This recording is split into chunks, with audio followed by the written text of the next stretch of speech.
स्वागत है आप सभी का एमटीवी न्यूज इंडिया की एक नई वीडियो में। चलिए जानते हैं कैसा रहेगा देश भर के मौसम का हाल। एक रेमल साइक्लोन और भारत बांग्लादेश में आफत की बारिश, कैसे बनता है समंदर के ऊपर तूफान। आपको बता दें, चक्रवाती तूफान रेमल में अपनी दिशा और गति बदल ली है। रेमल ने लेकिन ये साल का पहला चक्रवाती तूफान था। बंगाल की खाड़ी में बना पहला साइक्लोन भी। वैसे आमतौर पर अब अरब सागर से ज़्यादा साइक्लोन आते हैं, जबकि पहले बंगाल की खाड़ी में आते थे। कैसे ये तूफान बनते हैं, कहाँ से आते हैं? अरब सागर खासतौर पर बंगाल की खाड़ी की तुलना में ज़्यादा शांत रहता है, इसलिए ज़्यादातर साइक्लोन बंगाल की खाड़ी में आते हैं, ना कि अरब सागर में। लेकिन पिछले कुछ सालों से अरब सागर से इनके आने की दर, तीव्रता और भयावहता बढ़ती जा रही है। दूसरी तरफ अरब सागर से अब क्लाइमेट चेंज की वजह से गर्म हो रहा है।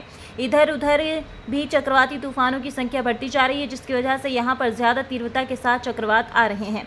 पिछले 40 सालों में मानसून से पहले बंगाल की खाड़ी और अरब सागर के तापमान करीब 1.4 डिग्री सेल्सियस बढ़ जाता है। ये वैश्विक गर्मी की वजह से हो रहा है, इसलिए तूफानों की संख्या और तीव्रता बढ़ती जा रही है। बंगाल की खाड़ी में बने साइक्लोनिक सर्कुलेशन खतरनाक तूफान थे। आसानी, अम्फान, फानी, निवार, बुलबुल, तितली, यास और सितरंग, जबकि अरब सागर में ताऊते, वायु, बिपरजोय, नरसिंह, निरसग और मेकानु थे। मौसम वैज्ञानिक कहते हैं कि तूफान को बाकायदा गर्मी के मौसम में समंदर के गर्म होने के बाद आते हैं, प्री मानसून के आसपास। लेकिन बेमौसम तूफानों की वजह से इंटेंसिफिकेशन यानी पहले तूफान की गति कम होती है, जो 24 घंटे में बढ़कर 2.5-3 गुना बढ़ जाती है। सभी तूफानों के बनने के समय समुद्री तल सतह का तापमान 1.5 से 2 डिग्री सेल्सियस ज़्यादा हो जाता है, तो एक ज़मीनी सतह गर्म, ऊपर से समुद्री का तापमान बढ़ने की वजह से साइक्लोन की ताकत और बढ़ जाती है।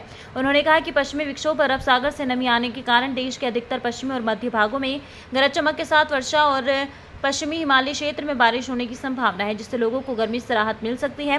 हालांकि महापात्र ने यह भी कहा कि ये राहत अस्थायी होगी और जून के महीने में दिल्ली, पश्चिमी उत्तर प्रदेश, हरियाणा, पंजाब, हरियाणा, राजस्थान समेत भारत के ज़्यादातर हिस्सों में अधिकतम तापमान, न्यूनतम तापमान सामान्य से अधिक रहने की आशंका है। उन्होंने ये भी कहा कि जून में राजस्थान, पंजाब, हरियाणा, दिल्ली, उत्तर प्रदेश, गुजरात के कुछ हिस्सों, उत्तरी मध्य प्रदेश, पश्चिमी भारत में सामान्य से ज़्यादा दिनों तक तेज लू चल सकती है। महापात्र ने कहा कि उत्तर पश्चिम भारत में जून के महीने में आमतौर पर 3 दिन लू चल सकती है।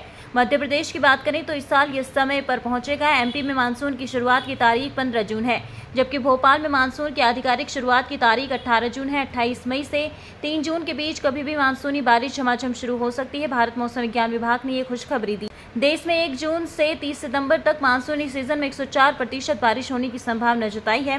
भारत मौसम विज्ञान विभाग के अनुसार मानसून 2024 मध्य प्रदेश में 15 जून को पहुंचने की संभावना है।